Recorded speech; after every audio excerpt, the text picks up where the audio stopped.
La plage en doudoune et en coupe-vent, une scène à l'image de l'été que la France a connu.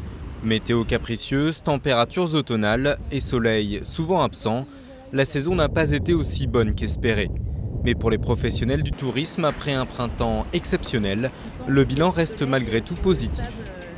Si on prend seulement juillet-août, on va avoir une légère baisse des nuitées touristiques. Maintenant, si on prend la grande saison touristique, d'avril à septembre, en tenant compte des réservations sur septembre, on est en augmentation de 2%, d'environ 3 à 4% pour les clientèles étrangères et d'une très légère augmentation sur les clientèles françaises. Plus de touristes étrangers et une augmentation du nombre de touristes français dû au printemps arabe. Beaucoup de voyageurs ont en effet annulé leur séjour en Tunisie et en Égypte notamment pour se rabattre sur l'Hexagone. Certaines régions ont donc tiré leur épingle du jeu, comme la façade méditerranéenne, épargnée par les aléas de la météo, ou les villes à fort rayonnement culturel, comme la capitale.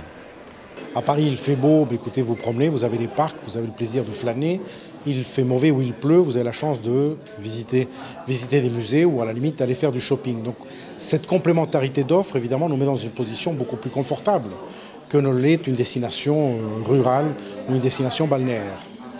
La Tour Eiffel a reçu 5% de visiteurs de plus que l'an dernier, plus 20% pour la Tour Montparnasse.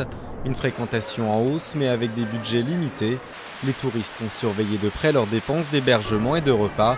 Dans certaines régions, les restaurateurs ont même constaté une baisse de leur chiffre d'affaires cet été.